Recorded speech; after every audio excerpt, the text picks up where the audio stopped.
All right, Design-a-thon participants. So I'm going to give you a bit of a room tour of one of our rooms over here in inpatient rehab. We have 40 rooms in total. 36 of them look like this.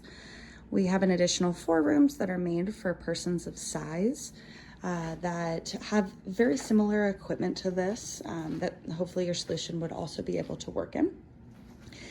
Now, from a call bell standpoint, all of our call bells are going to plug into this receiver right down here. And that's really how we get information to our nursing staff.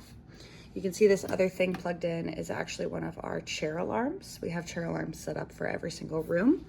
And every bed does have a bed alarm on it that we also utilize. Now, from a call bell standpoint, there's a few different things from a bed perspective that would need to be considered. The first is we do have these bed rails. We have 4 of them, 2 at the head, 2 at the feet for every single patient. As part of hospital policy, we are not able to keep all 4 railings up at any given point because that is considered a restraint. So this configuration you see here where there's 1 bed rail up at the bottom and 2 on top is pretty typical. Now, from a call bell standpoint, this guy, I think first I would want you to see from a contrast standpoint, there's not a lot of contrast between the call bell and the sheets themselves.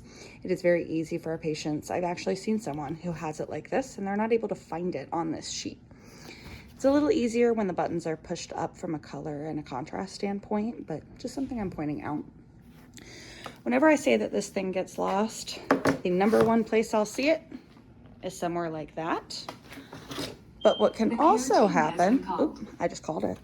What can also happen is that this call button will fall through the head of the bed like that. So it is now on the floor, down there by the break, not accessible to our patient.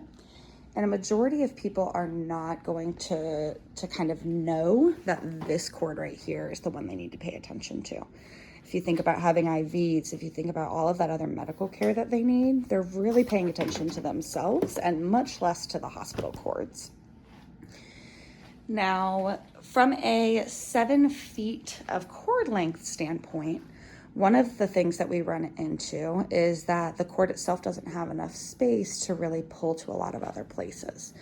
So if I extend this to the full 7 feet, I'm really going about to the end of our bed before that gets nice and taut. Over here, if we had a patient who was in a recliner, I've kind of set up what a typical recliner setup would be with one of our call buttons. If the call button is over here, they're not going to be able to move that chair very far. Now, you can imagine how if this was on the table, maybe right here, you can even kind of see it starting to happen where that slag really pulls that thing all the way down.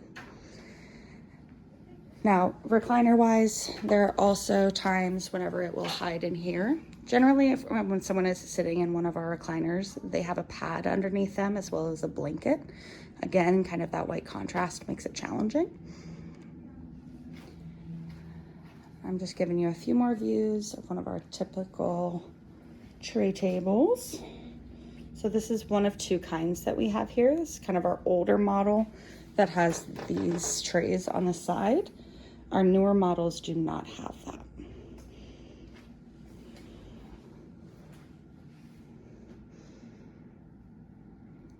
And the bed one more time. All right, participants, I am so excited to see what you all come up with. I hope you have fun.